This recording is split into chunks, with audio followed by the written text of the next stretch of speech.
challenges loom as the world population hits 7 billion.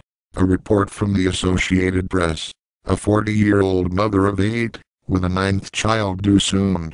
The family homestead in a Burundi village is too small to provide enough food, and 3 of the children have quit school for a lack of money to pay required fees. I regret to have made all those children, says Godlin Dajaramewi. If I were to start over, I would only make 2 or 3. At Kasaga's prosperous farm in eastern Uganda, it's a different story. My father had 25 children. I have only 14 so far, and expect to produce more in the future, says Kasaga, who has 2 wives. He considers a large family a sign of success and a guarantee of support in his old age. By the time Dajaramewi's 9th child arrives, and any further members of the Kasaga clan, the world's population will have passed a momentous milestone. As of October 31st, according to the UN Population Fund, there will be 7 billion people sharing Earth's land and resources. In Western Europe, Japan and Russia, it will be an ironic milestone amid worries about low birth rates and aging populations. In China and India, the 2 most populous nations, it's an occasion to reassess policies that have already slowed one's rapid growth. But in Burundi, Uganda and the rest of sub-Saharan Africa, the demographic news is mostly sobering as the region staggers under the double burden of the world's highest birth rates and deepest poverty. The regional population of nearly 900 million could reach 2 billion in 40 years at current rates, accounting for about half of the projected global population growth over that span. Most of that growth will be in Africa's cities, and in those cities it will almost all be in slums where living conditions are horrible, said John Bongartz of the Population Council, a New York-based research organization. Is catastrophe inevitable? Not necessarily. But experts say most of Africa and other high-growth developing nations such as Afghanistan and Pakistan will be hard-pressed to furnish enough food, water and jobs for their people, especially without major new family planning initiatives. Extreme poverty and large families tend to reinforce each other, says Lester Brown, the environmental analyst who heads the Earth Policy Institute in Washington. The challenge is to intervene in that cycle and accelerate the shift to smaller families. Without such intervention, Brown says, food and water shortages could fuel political destabilization in developing regions.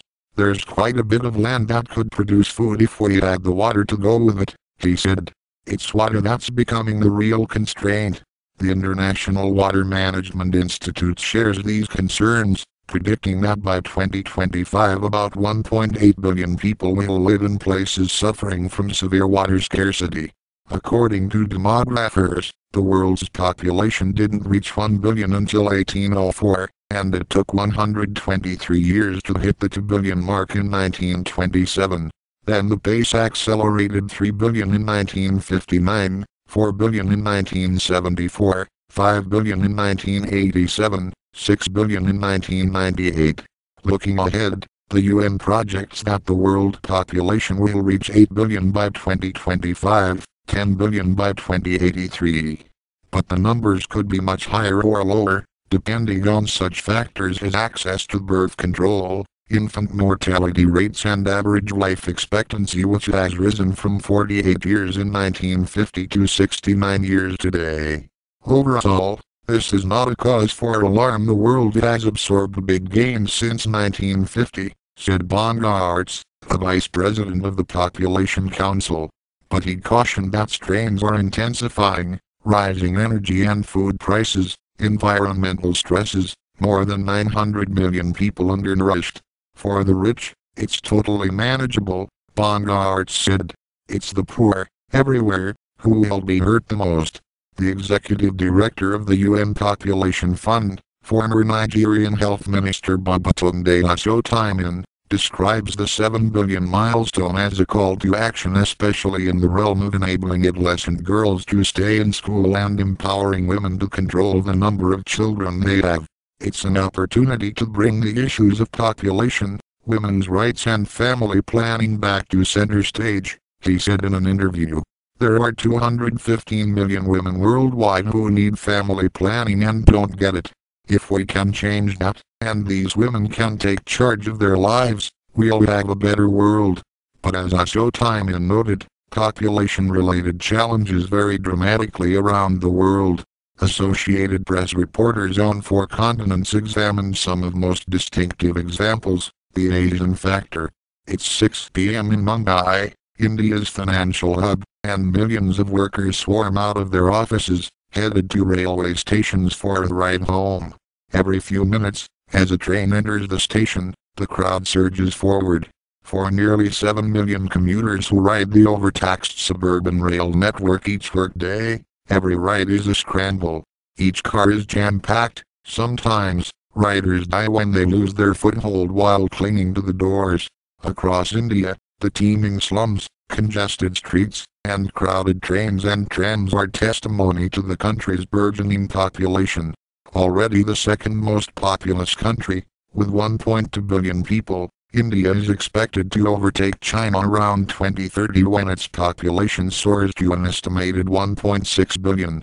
But even as the numbers increase, the pace of the growth has slowed. Demographers say India's fertility rate, now 2.6 children per woman, should fall to 2.1 by 2025 and to 1.8 by 2035. More than half of India's population is under 25, and some policy planners say this so-called youth dividend could fuel a productive surge over the next few decades. But population experts caution that the dividend could prove to be a liability without vast social investments. If the young population remains uneducated, unskilled and unemployable, then that dividend would be wasted, says Shireen Jajibhoi, a population council demographer in New Delhi. Population experts also worry about a growing gender gap, stemming largely from Indian families' preference for sons. A surge in sex selection tests, resulting in abortion of female fetuses, has skewed the ratio, with the latest census showing 914 girls under age 6 for every 1,000 boys. Family planning is a sensitive issue. In the 35 years since one government was toppled for pursuing an aggressive population control program, subsequent leaders have been reluctant to follow suit. For now, China remains the most populous nation, with 1.34 billion people. In the past decade it added 73.9 million, more than the population of France or Thailand. Nonetheless, its growth has slowed dramatically and the population is projected to start shrinking in 2027. By 2050, according to some demographers, it will be smaller than it is today. It's like a train on the track that's still moving but the engine is already off, says Jiu Beichang, a professor of demography at Beijing's Renmin University. In the 1970s, Chinese women had 5 to 6 children each on average. Today China has a fertility rate, the number of children the average woman is expected to have in her lifetime, of around 1.5, well below the 2.1 replacement rate that demographers say is needed to keep populations stable in developed countries. 3 decades of strict family planning rules that limit urban families to 1 child and rural families to 2 helped China achieve a rapid decline in fertility, but the policy has brought problems as well. Before long, there will be too few young Chinese people to easily support a massive elderly population. Also, as with India, there's a gender gap. The United Nations says there are 43 million missing girls in China because parents restricted to small families often favored sons and aborted girls after learning their unborn baby's gender through sonograms. China is always so proud of how quickly we brought down fertility from high to low, and how many births were avoided, but I think we did it too quickly and reduced it to too low a level, says Jiu. I wish that India can learn this. Don't make it too quick. The Western Europe and the US factor. Spain used to give parents €2,500, more than $3,000, for every newborn child to encourage families to reverse the country's low birth rate. But the checks stopped coming with Spain's austerity measures, raising the question of who will pay the bills to support the elderly in the years ahead. It's a question bedeviling many European countries which have grappled for years over how to cope with shrinking birth rates and aging populations and are now faced with a financial crisis that has forced some to cut back on family-friendly government incentives. Spain and Italy, both forced to enact painful austerity measures in a bid to narrow budget deficits, are battling common problems. Women have chosen to have their first child at a later age, and the difficulties of finding jobs and affordable housing are discouraging some couples from having any children at all. In 2010, for the fourth consecutive year, more Italians died than were born, according to the National Statistics Agency. Italy's population nonetheless grew slightly to 60.6 million due to immigration, which is a highly charged issue across Europe. Italy's youth minister Giorgia Meloni said earlier this year that measures to reverse the birth rate require millions in investment, but that the resources aren't available. Unlike many countries in Europe, France's population is growing slightly but steadily every year. It has one of the highest birth rates in the European Union with around 2 children per woman. One reason is immigration to France by Africans with large family traditions, but it's also due to family-friendly legislation. The government offers public preschools, subsidies to all families that have more than one child, generous maternity leave, and tax exemptions for employers of nannies.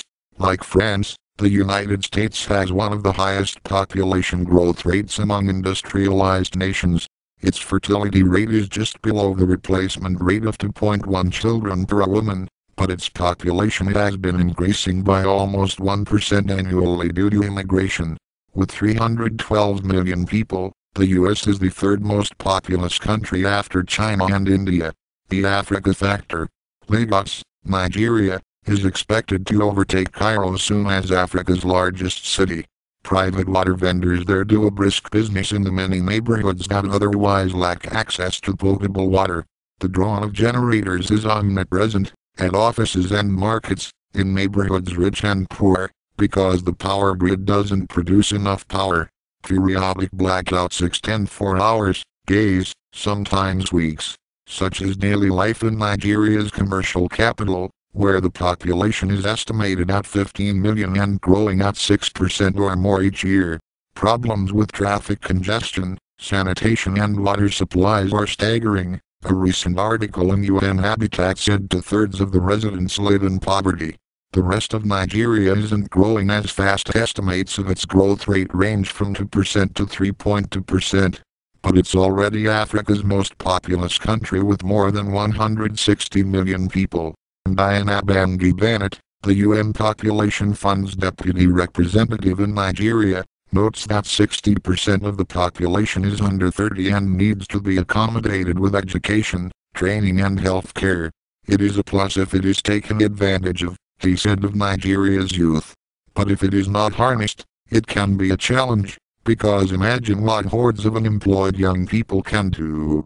In Uganda, another fast-growing country, President Yoweri Museveni used to be disdainful of population control and urged Ugandans, especially in rural areas, to continue having large families.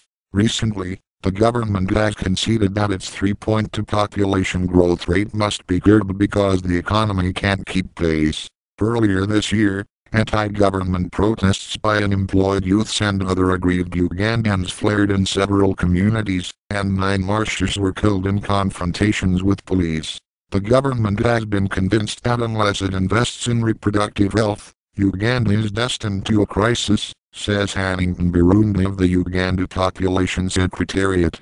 Among those who are struggling is John Balirungo, 45, of Mpigi in central Uganda, a father of 9. I never intended to have such a big number, he said. I with my wife had no knowledge of family planning and ended up producing one child after another. Now I cannot properly feed them. Looking ahead, he's pessimistic. The environment is being destroyed by the growing population. Trees are being cut down in big numbers and even now we can't get enough firewood to cook food, he said. In the near future, we will starve. Another of the fastest growing countries is Burundi. With roughly 8.6 million people, It's the second most densely populated African country after neighboring Rwanda. Omar Nfishimi, head of Burundi's population department, said continued high growth coincides with dwindling natural resources.